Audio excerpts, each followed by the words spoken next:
Hour 2 Overdrive continues. TSN 1050 on the TSN app. Up on TSN 4, your home smart speaker. Bryan Hayes, Gord Miller, brought to you by FanDuel, bringing you everything from the opening line to the final score. We'll get to our best bets brought to you by FanDuel later this afternoon. Jays losing this afternoon. They take 2 of 2 or drop 2 of 4, I guess, in Cleveland, depending on half full or half empty, which way you would perceive that. But they split the series in Cleveland. They left 10 runners on base today. And how many over the course of the series? It had to be over 40 for sure. I think they left how many on base last night? 8 on base? Maybe not over 40, but it was a lot. And it was a similar scene today. Multiple innings, bases loaded. Multiple innings, guys on. They left, here it is. Hang on. They left 10 today. Right? Mm-hmm. They left 23 runners on base. Yeah. In 4 games. Not going to cut it against Cleveland, where Cleveland has a very difficult time manufacturing runs.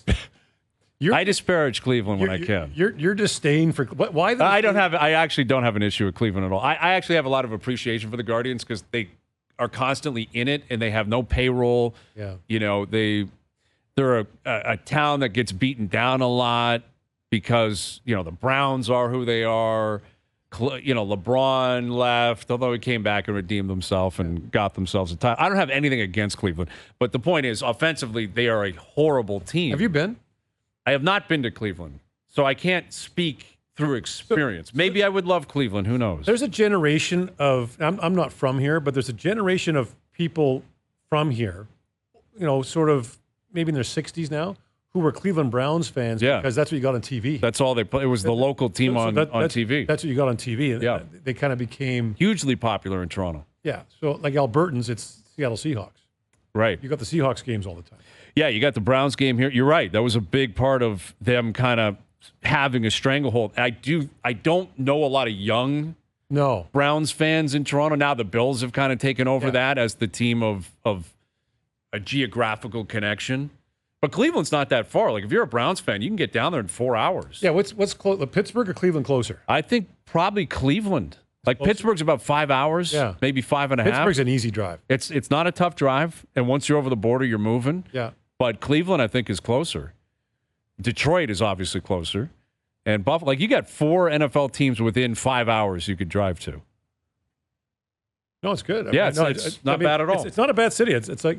Yeah. I don't have anything against Cleveland. I'm just talking about their team this year. They're not a very good team. I just always think, when I think of Cleveland, there was a guy at ESPN named Gary Miller who got arrested for public urination. Was that in Cleveland? Yeah, and in Cleveland. And I had been to Cleveland shortly before that. Mm-hmm. And so there's a lot of people who say, hey, were you arrested? No, I was not arrested in Cleveland. Oh, yes. I was not arrested. Yeah, you don't want that. No. That's not good. No. All right, Alex Anthopoulos will join us here in a moment. I saw a stat earlier today that I'm sure Alex is really proud of. Matt Olson, a guy he acquired, hit 40 home runs this year. Ronald Acuna Jr. has 53 stolen bases. He's having one of the all-time great throwback seasons in terms of what he's doing with production, but also stealing bases. I don't know where, I got to look up where his stats are, but there was a time where 40 and 40 looked like it was going to happen. Like he's already stolen 53 bases, and he'd possibly hit 40 home runs. He's got 26 home runs. So it's not out of the realm of possibility. 30 and 30 is a lock if he stays healthy. The stolen base is kind of back. It's coming alive. It's because it's coming alive. The whole idea, that was sort of. That was it was a big part of the analytic push was, don't run into an out. Right. And don't take the bat out of someone's hand that could be hot for you. Also, there was no pitch clock. There was no restrictions on how many times you could throw over, and the bases were smaller. So they've made the bases a bit bigger. You could see a bit of a head start, I guess, in terms of sliding into second or getting back to the bag. And they put a restriction on how many times you can throw over. And now you get the pitch clock going. Guys are timing it, realizing that pitcher he's got to pitch. He's got to go. Yeah. Right. At this point, he's got to go. So you're really seeing a resurgence of running, which I think is great. I think, because when I grew up, Ricky Henderson was a completely different beast in sports. He was totally different than anyone else, and he was the guy, like, you might step up to the plate as a kid and want to be Fred McGriff or want to be Joe Carter or want to be whoever it is going to be. But when you got on base, it was Ricky Henderson. So, like, every time, it didn't matter where he was playing, every kid was like, I got to mimic Ricky here. I got to try to steal a base. Right. And the funny thing is, when you think about how he changed it, so those great Oakland teams, right? Ricky batting leadoff. Carney Lansford, I think, batted second. Then McGuire and Canseco were third and fourth. So Ricky gets on. Now, Lansford's got those two guys behind him. He's getting nothing but strikes, fastballs for strikes. Mm-hmm. It's got to be a fastball or Ricky's taking second. It's got to be a strike because those two guys are coming up with two. You don't want two men on. You don't want two men on. And Lansford batted like 380. Yeah. And then that's protection in the lineup. Then Ricky leaves as a free agent, and McGuire breaks his heel, and Lansford hits like 260. Yeah, it's funny how that can work. But as I was saying, Matt Olson, 40 home runs, Ronald Acuna Jr., 53 stolen bases. Only the third pair of teammates in MLB history where one has 40-plus home runs and the other has 50-plus stolen bases before September. Wow. The last time it happened, Albert Bell and Kenny Lofton of your Cleveland Guardians. Albert had 44 bombs back at that point, and Kenny Lofton, 61 stolen bases. So Matt Olson, Ronald Acuna Jr. doing some big things. The Braves doing some big things. And obviously Alex Anthopoulos, I'm sure, pretty happy about that. Here he is, the GM and president of baseball operations for the Braves, joining us here on the Maple Toyota Hotline. Here is Alex Anthopoulos. Were you familiar with those stats, Alex, what Olson and Acuna are achieving here? That's amazing, isn't it? Yeah, I had no idea, and especially when you're mentioning Kenny Lofton and Albert Bell, that's kind of mind-blowing. So, I mean, obviously they're having great years, and they both made the All-Star team, and they're in the MVP conversation, so... but yeah, I had no idea that what they had done, so that's pretty shocking. Well, we were talking about stolen bases. Like, Acuna is just having a phenomenal year, and he's such a threat every time he gets on base. And I think this was the plan, right, with the rule changes. I don't have the stats in front of me in terms of what's actually happening league-wide, but you're watching baseball every night. Are you sensing that the game really has changed in terms of base running and stolen bases and kind of the vibe on the base paths this year compared to past years? No doubt. I find it even now. I'm paying more attention to guys on the mound that can hold guys on a little bit more, making sure the guys behind the plate have have good throwing arms. And you always paid attention to that stuff, but you absolutely feel like almost everybody's a threat now just because of those new rules and so on.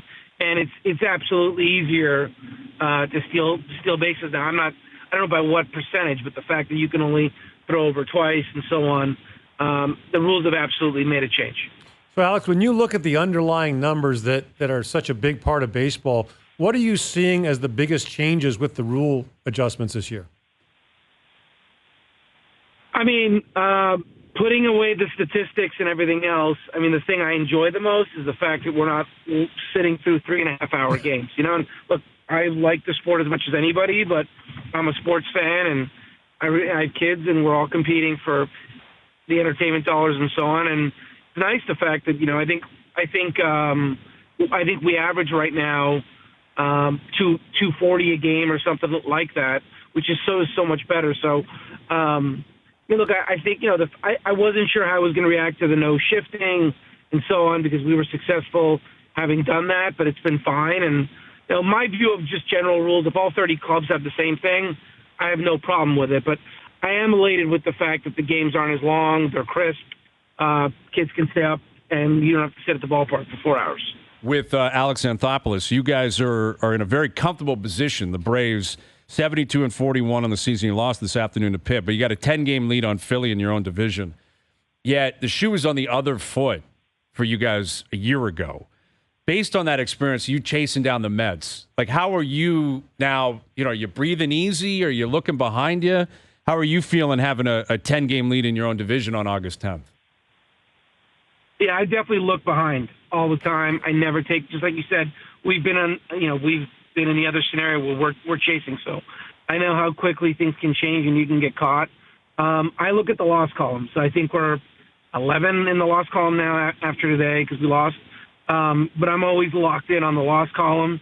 And I think we play them 7 more times. So I just don't think you can ever take anything for granted. There's still a lot of games left. Things can change quick. So I know people talk a lot about, postseason, playoffs, this and that. Our goal, obviously, is always to win the East. It'd be nice if we could do it for a 6th year in a row. But beyond that, you want to make sure you get back to the playoffs and give yourself a chance. But I don't think it's breathe easy because you know how quickly it could change. So, Alex, we want to take you back, if we can, to your time in Toronto. This weekend, Jose Bautista will be honored on the level of excellence for the Blue Jays, and deservedly so. I want to go back to 2008 when he was acquired, and you were the assistant general manager then. I mean, it wasn't like Bautista was a known commodity then. It wasn't like he'd, knocked the ball out of the park a lot. What was it that you guys saw in him, and who was it that stepped up and said, we should get this guy? Yeah, so, look, at the end of the day, JP Ricciardi was the GM, and he ultimately had the final say on pursuing guys, trading for guys, and all that kind of stuff. So it definitely it ends with him in terms of making those determinations. And we had seen him a ton in spring training because the Pirates had spring training and still do in Bradenton, Florida. We played them a bunch. So JP had seen Jose Bautista a ton. I had seen him a ton. But what happened, we had acquired Scott Rowland for that year. He had gotten hurt. He had missed time with the shoulder, and we just didn't have depth. And once this is after the trade deadline, Jose had been sent down to the minor leagues. The Pirates trade waivers at the time, and I think he had made some money, not a ton, but he was arbitration eligible and so on. And I remember I got the waivers each day, and his name came up, and I thought, wow, that'd be a pretty good claim for us. Not as a guy that was going to become a star, just as a bench player, could fill in for Scott Rowland at third base. We'd seen him a lot, had a lot of familiarity. He'd play a lot of positions and so on. And he was just good depth and protection for us. So I called Tony LaCava, the other assistant GM at the time, and I said, hey, what do you think about claiming claiming Jose Bautista on trade waivers, seeing if we can get something done and so on. And he said, yeah, I think it's a good idea. So, basically wanted to check myself before I went to JP Ricciardi with the idea. If it was a dumb idea, he would have told me. He's like, no, I think that makes sense. And so I went to JP and I said, look, I think we should do this. Here's why. He could have shot it down and said no. Instead, he said, you know what, which he was great with this. He gave me a lot of rope and autonomy and really allowed me to grow and do a lot of things like contracts and so on. He said, you know what, I totally agree. Why don't you contact the Pirates, put in the claim, and try to get a deal done with them. So we got the claim. I negotiated with their AGM at the time, ultimately went to JP. The ask was Robinson Diaz, which I thought made sense, and JP agreed, and he gave me the go-ahead to get the deal done. And from there, we had him, and he had a nice little run for us, and I think he led our team in home runs when we got him. We had not have any power that year. And then 2009, we were ready to cut the cord on him. He wasn't playing well. Alex Rios gets claimed by the White Sox. He gets an opportunity to play the last month. Goes off. I think it's 9 home runs in September. The following year, Cito leads him off because we didn't have anybody else. And he has a huge year, and we sign him, and he has a great run. Amazing. Yeah, that 2010 season, that's when he hit 54. Like 54 home runs. We had him on yesterday. I remember asking him, I asked him, do you remember any slumps? How can you be slumping if you hit 54? And his thought was, well, I only hit, I think, 260 average, and I struck out a lot. So there were times where I actually wasn't that happy with production. But 54 home runs, franchise record. I'm not sure who's going to touch that anytime soon. And then afterwards, you mentioned it, you signed him long-term. You signed him with that 5-year deal, $65 million total. Which I remember, I think I interviewed you after that, Alex, and I remember you kind of saying, hey, this is still a gamble for us, even though this guy just hit 54, because it's not like he has 5 years of data behind him. It turned out to be a remarkable team-friendly contract, and I got the sense it was a sensitive topic for Jose because he left money on the table based on how well he played over those 5 years. Did that ever come up? Over the next 5 years after he signed that deal and he continued to explode offensively, did the contract ever come up between the two of you? No, it didn't at all. And I think, it's all about the timing of when you do the deal, right? Look, obviously, he had, after we did the deal, I think 2 or 3 days after, I remember driving to the ballpark in spring training and thinking, did we make a mistake? Because we were getting ripped pretty good. Satellite radio, MLB channel was killing us. My assistants were telling me, man, you were getting crushed on the radio today. Oh, good. I had some other execs and agents I talked to after the fact, that I had relationships with, but basically said, are you nuts? Crazy. The guy's 29 or 30 years old, and he hadn't done it before. And I can even tell you, obviously, Rogers signed off on it, and Paul Beeston ultimately signed off on it. But I think even there was so much criticism about the deal that I even remember, getting asked about it a few days after, like, well, did we go too high? Was this too much? And so on. And look, I guess I'd say this is when you look at the timing of that deal and the free agent deals that had been signed, I believe Adam Dunn signed with the White Sox.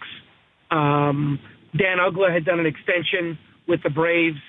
I think Victor Martinez did a deal with Detroit. And those were all in the $12 to $13 to $14 million a year range.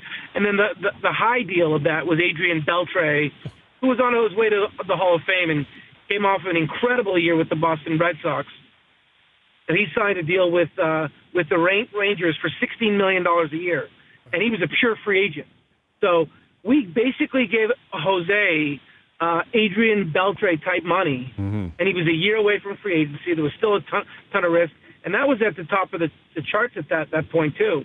So, look, 4 years later, 3 years later, he becomes the greatest star in the game. I don't think anyone would have expected that, but the deal that he got at that time was very much in line with the top free agents. So in light of that, Alex, when you think back on that, what do you learn from that experience going forward? Like what does that instruct you, into where you are now?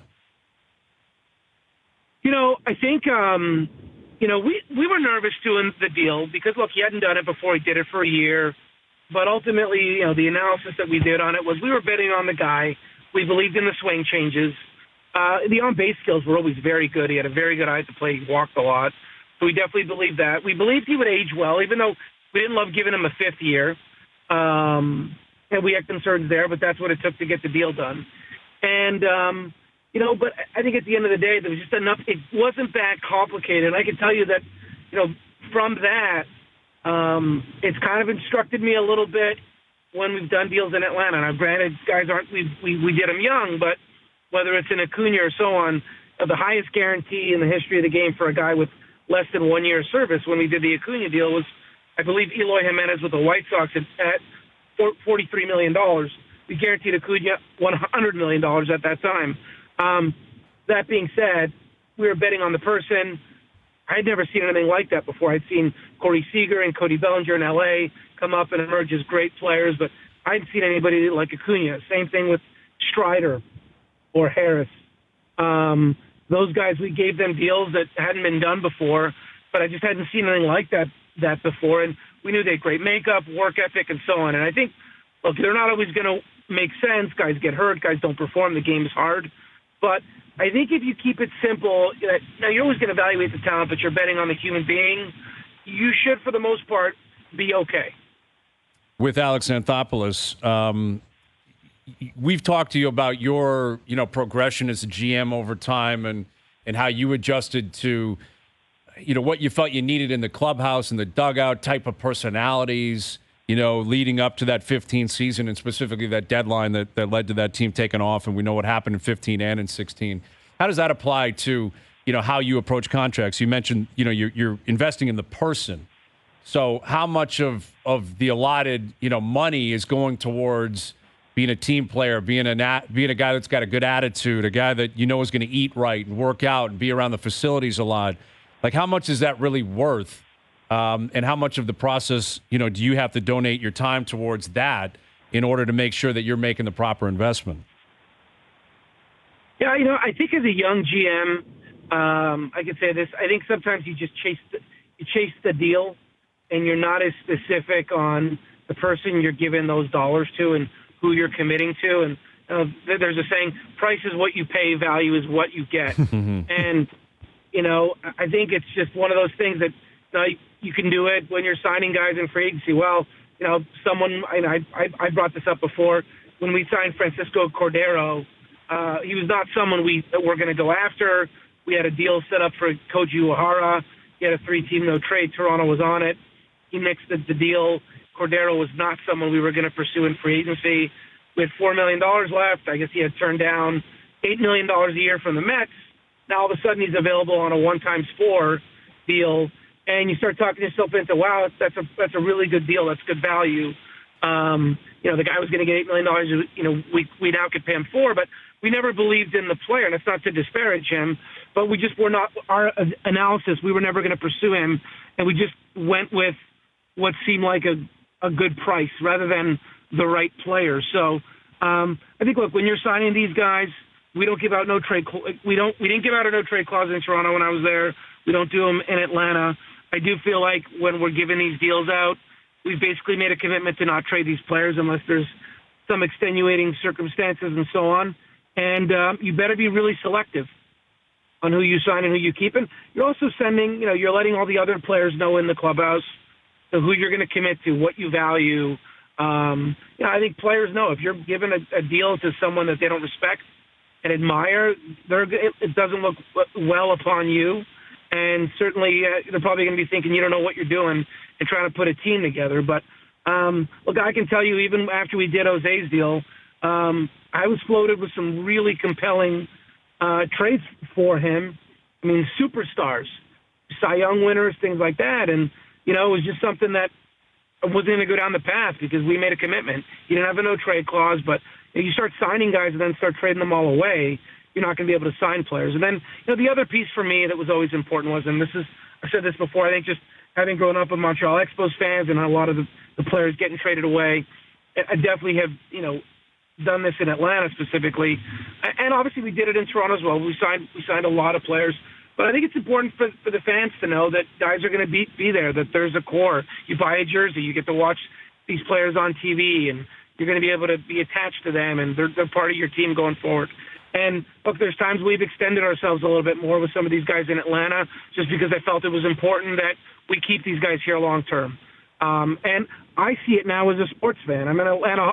I was a Toronto Raptor fan. I've been in Atlanta for 6 years now. I follow the Hawks. I love the Hawks. And they just signed one of their guards, Jose Murray, to a deal. And I just know the feeling I felt. I was like, wow. Everyone was talking he was going to leave in a year. He's a year away from free agency. And it was a great feeling knowing, you know what, he's going to stay here. Trae Young is here. As a fan, it was a really great feeling knowing he was not going to leave. Are you hearing anything about Pascal Siakam getting traded down there? There's a lot of buzz about that, Alex. Tons of buzz. Tons of buzz. And look, I'd love for him to be a Hawk. Obviously, I don't have a say in it. But I'm following. I'm a sports fan. Okay. And I know he's in the last year of his deal. And I follow all this stuff, right? I'm reading that unless he's signing back with Toronto, or this is what the media reports are saying, he's not going to sign an extension wherever he goes. But, I think if the Hawks could get a player like that, it would be incredible. So I've seen all the reports, and it would be great to see him come down here. You know what? When you mentioned the Expos a minute ago, Alex, I actually cringed. I grew up an Expo fan, and just even the trauma comes back of all those guys leaving. But you mentioned something a couple of minutes ago about trying to win the division for a 6th straight year, and I wonder if people appreciate how difficult it is, even in a sport that doesn't have a salary cap, but how difficult it is to maintain things with free agency and everything else that goes on in your sport. Yeah, it's challenging. And, look, winning the division in Toronto, just how hard the AL East was, that was a great feeling. Don't get me wrong, getting in the playoffs is a great feeling. But you respect the teams you're competing with so much. And to come out on top and be the team that wins the division, Howie Starkman, who still works with, still involved, I think, with what Toronto Blue Jays said that, in his mind, winning the division is harder than winning the World Series, which, obviously winning the World Series is hard, but there's a bit of luck, some things need to break right and so on. And winning the division is you earned it. 162, everyone's competing, depth, making the right moves, right time, trade deadlines, all that kind of stuff. So, look, I'm absolutely proud of the fact. When I got here, I didn't think we'd win the division my first year. And then it's been good. It's been a great run, and I hope this is year 6. And if it isn't, I hope it's still year 6 of getting to the playoffs. But it's very challenging. I worry about it all the time, being able to sustain it. It's moving in the right direction for you guys right now. It's definitely moving in the right direction. He is Alex Anthopoulos, and we always appreciate you finding time for us. Thank you for doing this, Alex. All right, guys. Always glad to do it. Appreciate it. You got it. There's the GM and President of Operations for the Atlanta Braves, Alex Anthopoulos, joining us here on the Maple Toyota Hotline. Build your next dream Toyota at Maple Toyota and check out Maple Toyota's pre-owned inventory arriving daily. It's time to Toyota. Visit mapletoyota.com. Yeah, they got a 10-game lead on Philly. Yet he's still nervous. Yeah. That's how executives live in the sports world, right? Like, it's never comfortable. Doesn't matter how good you are. It's never comfortable until you get to the end. And then once you get to the end, if you are the last team standing, you have like 2 or 3 days, and then you got to reset, and free agency's coming, and you got to qualify players, and you got agents calling you. It's funny because baseball would never go to a hard salary cap like hockey has. Or even a softer cap like basketball has, because they need their big teams to be good. They need the Yankees, the Red Sox, the Dodgers. They prop up everyone else. Spend. They need them for TV. Mm-hmm. They depend on TV. They need the big markets to have a chance. And yet, Atlanta's not a small market, but here they are. I mean, think about it. Since 1990, has anyone won more division titles than the Braves? I can't imagine. Maybe the Yankees, but... Maybe, but the AL East has been really tough, and like maybe the Dodgers, but they've come and gone. They've had ups and downs. The Giants have been right there with them. But the Braves have been... Yeah. Like from 1990 up until now, I'd be shocked if it's not the Braves. Because I think they won the division like 10 or 12 years in a row, didn't they, with Maddox and Glavine and Smoltz? And then even once they rolled it over beyond that, and you had Jones and Chipper and Andrew Jones, Chipper Jones, like they were still really good for a long time. And now they've won, or they're chasing 6 in a row, and they're going to get it. It's amazing. Amazing what they've done. I love hearing him talk about sports because yeah, he's a really captivating guy. I think Alex is a really interesting guy. I think you can get lost in the woods sometimes, and it's understandable. I mean, managing a sports team is a 24/7 thing, and you don't have a lot of time for who anyone else is, and but he obviously is in tune with it, and I like the idea too of owning us. When you buy a jersey, that look, if you're an Expo fan, man, it was. I worked in Edmonton. When the Oilers, every game it seemed like a former Oiler was coming back. Right. Like it seemed like every game it was Kevin Lowe or Yari Curry or Gretzky or Messi. Yeah, once you got into the late 80s, early 90s. And it was like every week someone was coming back right. that used to be there, right? I don't like the salary cap for that reason in the NHL. I don't like seeing a team win the Stanley Cup and have to strip their roster. Have to lose guys. I don't like that. Yeah, well, like look at Riley Smith. Riley Smith was a day one guy in Vegas. And Vegas wanted to keep him. Vegas would love to have kept him. And had to go. And I think a guy like him, if he's been with your team for 6-7 years, his salary, if you re-sign him, a portion of it shouldn't count against the cap. Well, good luck with that. That's like you and your 70-game NHL schedule. Never going to happen. Never going to happen. When the owners and Bettman got what they were looking for, it was never going to change. And maybe a new commissioner would look at it differently, but Bettman's not going to do it differently. It's what the owners want. It's what the owners want. It's not what the commissioner. It's not the president. Not every owner, though. It's not what the commissioner wants. It's what the owners want. Yeah, but Gary's got a lot of power there. But you're right. He works for the owners, clearly. But he convinced them it was the right play. I don't think they needed a lot of convincing, but he went out there and did their bidding. Is anyone trying to convince them that maybe there's another avenue? That's what I'm saying. Like, isn't that his job, too, to possibly put everything on the table? They love him. They love him. Franchise values, their costs are fixed. Yeah.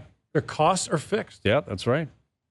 But, again, you look at it and you're like, is it really growing at the same rate as other leagues? That's the question. It's not. Like, you look at MLS, the value of those franchises are growing every single year. The NHL's is not. They're still boosted a lot considering where they were 10 years ago, 20, 30, 40 years ago.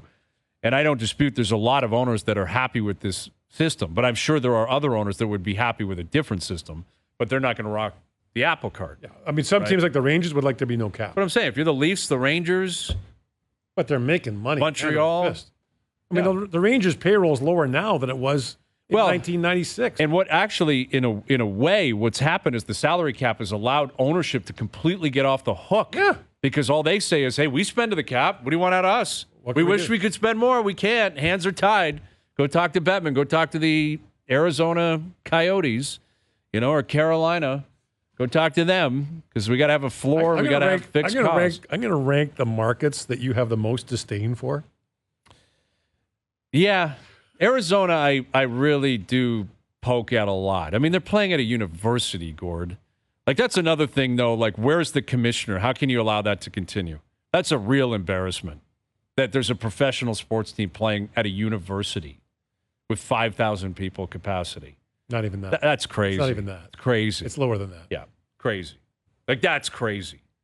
That's not being harsh or goofing on people unnecessarily. That's goofing on a situation. It's not about the people down there or the players or the coaches, management.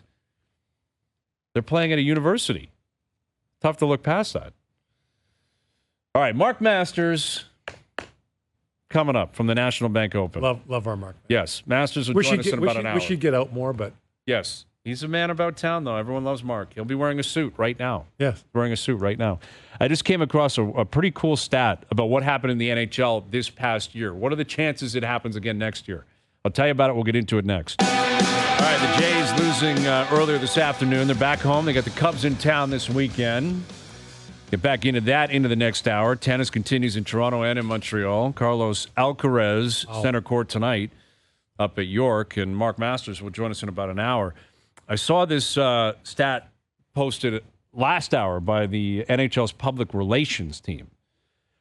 Big fans of yours, by the way. I think they love me at the PR. They love you. You bang away on the commissioner. You bang away on the schedule. You bang away on the salary cap. You rip Arizona. Yeah. Yeah, they probably love you. They should love me. They have you on speed dial. I'm talking about their product. It's August 10th. Who's doing that down in the States? Right. Probably nobody. Yeah. They should take that into consideration. I've got a lot of positive things to say about the game. I am not someone that hammers away on the state of the game. In terms of, like, there's a lot of people that I find cover the game that hate the sport. It's weird, isn't it? Hate it. It's weird. Like, I love the sport. I love the game. I love the league. But there are things that pop up where it's like, sorry, I got to address the elephant in the room here. Yeah. Right? I have a civic duty, Gord. I have a responsibility. You are the captain. I'm a man of the people, and I'm a captain on this show. All right, so this stat, which I kind of have a recollection of tracking throughout the year and towards the end of the season, but the NHL saw 11 players reach the 100-point mark last season. That is the league's highest total since 95-96. 95-96, there were 12 players. The record for a season was 92-93 when 21 players. That surprised me that it wasn't in the 80s that happened. So what do you make of it? What do 92-93 and 95-96 have in common? Expansion. Right after expansion. So you're playing bad teams and loading up on points. So if you look at most NHL, if you look at most of the NHL explosions in scoring, whether it's overall goals per game or individuals having monster years, it comes right after expansion of some sort. Because so Gretzky's 92 goals. Think about this. In 1970, entering the 1970-71 season, the NHL had 12 teams. 9 years later, it had 21. There were no appreciable increase in Europeans. There weren't many Americans playing. So there were a lot of players that were just filling out rosters. Well, who would not have been in the NHL otherwise. Sure. Probably otherwise. Right? Yeah, of course. So you say the same thing about a 12-team going to a 6-team. So the NHL then expands in 92 and again in 94. Right? They add Ottawa and Tampa in 92. They had Florida and Anaheim in 94. So 95, 96. Start loading up. So that's sort of so the NHL went without expansion for the longest time, right? From Nashville, Minnesota, from Minnesota, Columbus coming in 2000, right? Nashville came in 98. So Minnesota comes in with Columbus in 2000. The league expanded again. Was it Vegas? Was the next one? Was that 30 teams at that point? Yeah, I guess so. Yeah. Vegas would have been. So they went like 15 years without expanding. Yeah. So then goal scoring goes down. So you always hear this argument that the NHL should contract. If the NHL contracted, it would actually get harder to score goals. Yeah, I guess. I mean, you'd be going up against tougher competition. You would drop theoretically the lowest player off every Well, I mean, with that, it doesn't matter who you're playing against. The fact is, you got 11 guys who hit 100 points. Yeah. And like that is meaningful for your sport. Like you want bold numbers. That's a bold number. Hitting 100 points is a bold number. And something goals. you can sell. And goals, right? And goals, ideally. Pasternak. A lot of guys hit 50 this year. Yeah, and Pasternak and McDavid had 60, right? Yeah. And so that's the first time since Lemieux and Yager did it, 95, 96. Right. And like McDavid hitting 150 points, that has not happened in a long time. Yeah, he's the sixth, right? The sixth player to do it. Yeah. It's happened, the sixth different player. They've done it multiple times. Gretzky, Lemieux. Well, that was another stat I saw. I think in 86, 87, was it? Where 4 guys did it. That was when Bernie Nichols had 150 points or whatever. The other 5 who have done it? Well, it'd be Gretzky, Lemieux. Yeah. I think Yzerman hit 150. Yeah. Did Yager ever hit 150? No. You mentioned Bernie Nichols. Yeah, Bernie Nichols was one. So you got McDavid, Nichols, Gretzky, Lemieux, Yzerman, Esposito. Phil Esposito. Gretzky broke his record.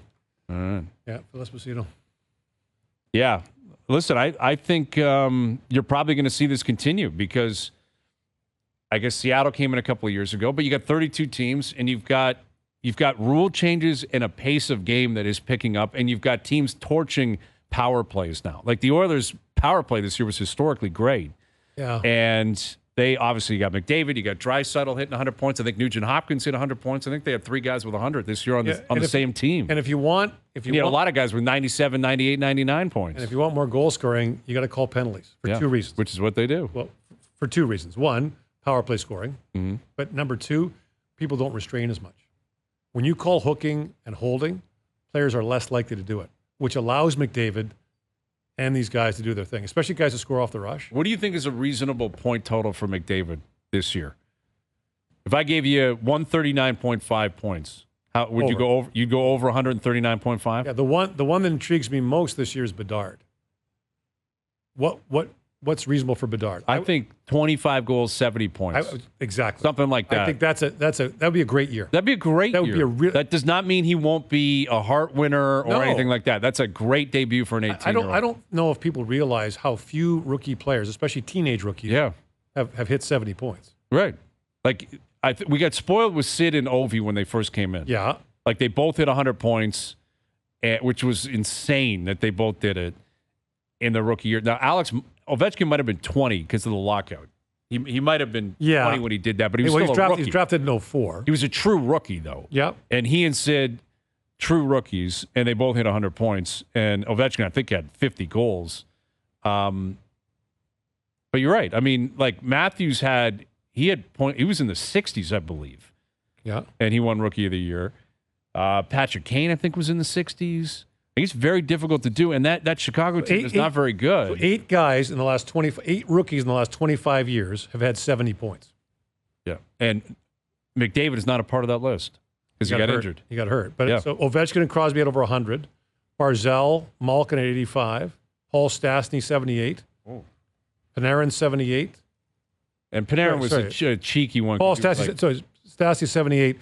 Panarin 77. And he was like 25 or something. Patrick Kane 72. And Scott Gomez 70. Really? That one I would Barzal and Gomez I would not have ever, and Stastny I would not have guessed. Matthews at 69 points. Yeah. He was right up against it. 40 goals, I think, or 41 goals. But I mean, it's hard. I mean, it's very difficult to do. And Matthews was on a good team, a playoff team. Yeah. Like the Leafs made the playoffs his rookie year. So that's the other thing, right? Like who's going to Gomez would have been on a good team. Yeah, won the cup that year. But like Gino would have been a true rookie that same year as Sid. Yeah. Like he didn't play the year before the lockout. No, he was drafted the same year as Ovechkin. Right. He was drafted in 04. Yeah, so they didn't play, and then they came back the year after the lockout. So you had Sid with 100, you had Gino with 85. You remember who the third Calder was that year? It was Ovechkin who won it, Sid, and then there was a third guy. It was not Evgeny Malkin. The third nominee for the Calder.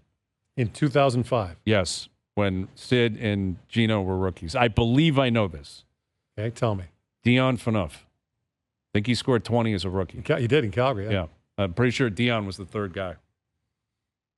And, like, that's one of the great rookie classes ever because they were all pouring in. Well, they were all coming in post-lockout. Also, they had this, it was the 03 draft, right? A lot of those guys were from the 03 draft. Right. So those guys had to stay in junior or go to the American League. Eric Stahl had a real tough first year as an 18-year-old in the NHL. Went to the American League in the lockout. Grew up, wins a cup. Shea Weber went back to junior. Yeah, Patrice Bergeron. Manouf went back to junior. That 03 class, and I keep banging away at teams, don't put teenagers in before they're ready, because a lot of them aren't. Some are, but most aren't. And that 03 draft class is the best lab experiment ever. Mm-hmm. Corey Perry, Jeff Carter, all those guys, right? Parise, Marc-Andre Fleury. They were all there. Yeah, well, I mean, it was, I guess, somewhat of a coincidence that the lockout hit and that happened to be arguably the greatest draft class ever. But is it, it's chicken and egg. Is that the greatest draft class ever because those guys went back and actually had to develop? It played a role, but you still are who you are. And if you're going to have like a 20-year career, it's not because you went back to junior for 1 year. No, but not for all of them. But lots of guys crash and burn because they played too soon. Yeah, I'm not disputing that. Lots of guys crash and burn. I'm not disputing that. But like that draft class was ridiculous. Yeah. Like if you look at the 03 draft, it's crazy. Every first rounder played at least one game. Right, and there were guys in the second, like Bergeron and Weber went in the second round. Yeah. Joe Pavelski went in the sixth. He's still playing. Yeah. Bufflin was in that draft. He went in the sixth or seventh round. Like you look back on it, you go every single round. I'll bet had a Hall of Famer on it.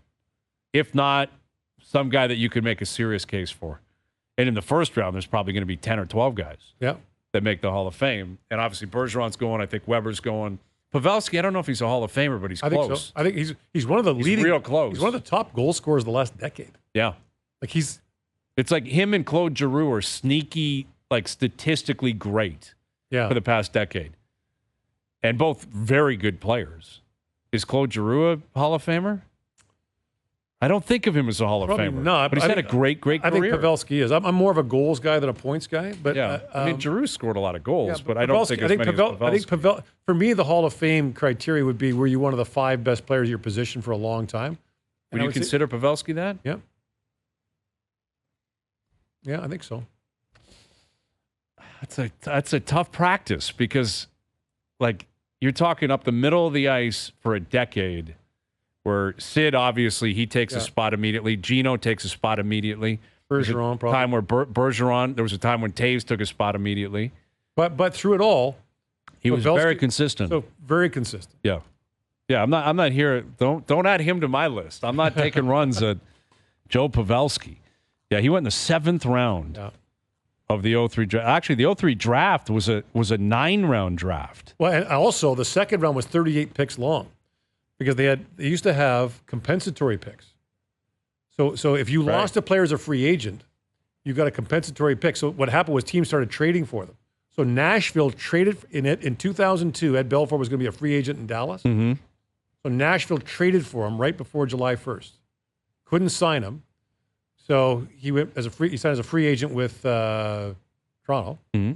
And so Nashville got a compensatory second-round pick. They drafted Shea Weber. Pretty good. In 2002, Bill Guerin was in Boston. He signed with Dallas as a free agent. The Bruins got a compensatory pick. That was Bergeron. Yeah, you're right. It was a compensatory pick. Imagine drafting Bergeron with a pick you didn't actually have at some point. He's amazing. Like, didn't trade for it or anything. He won a world championship before he won a world junior. Yeah.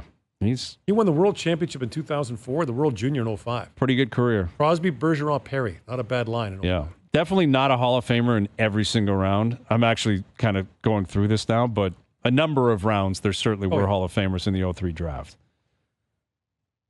Hugh Jessamine was not a first. No. Hall of Fame. He was picked in the first round by the Rangers. He was the only guy that didn't play, right? Or did he play one game? He played one game. One game. Yeah, I'm looking. We'll review this, but in the second round of the 03 draft, Louis Eriksson 1,000 games, Bergeron 1,200, Shea Weber 1,000, David Backes second round pick, Jimmy Howard. Whew, pretty good. OverDrive continues. TSN 1050 and on TSN 4. Count it up, count it. All right, today's best bets powered by FanDuel. Make your picks and assemble a same-game parlay in seconds on the FanDuel Sportsbook app. Your Edmonton Elks. They've lost 21 games in a row at home. That's the longest home losing streak in North American pro sports history. Is that correct? It should be. If it's Apparently not, it is. Like, you'd think there'd be a baseball team that maybe... No one would lose 21 games in a row at home. I know, but, like, I'm just... Like, 21 is tough to get to in football when you only play 9 home games a year. 21 in a row. I don't think they win tonight, but I think they cover the spread. What's the spread? 12.5. No chance. Winnipeg's a lot better than them. They are terrible. They're 0-8. They're the worst team in football. Are you saying they're covering or no? I think they cover. I think the Elks, at some point, have got to make a game at home. The thing is, the old gambling thing, right? Don't bet against the streak. Eventually, you'll be right, but you'll go broke doing it. Yeah, very well could, but I'm taking the points tonight. I'm not saying they win. I'm taking the point. I'm taking the points. I'm taking Winnipeg. Dodgers run line versus the Rockies, and James Paxton under 6.5 Ks versus the Royals tonight. That pays plus 566. I love that parlay. Today's best bets powered by FanDuel. Bet on star players to score, assist, or have a shot on goal in a soccer same-game parlay. Please play responsibly. Must be 19 plus and physically located in Ontario. More on tennis here in Toronto and in Montreal. More on the Jays losing earlier today. Gord Miller's in here. I'm Bryan Hayes. Final hour coming up. OverDrive continues.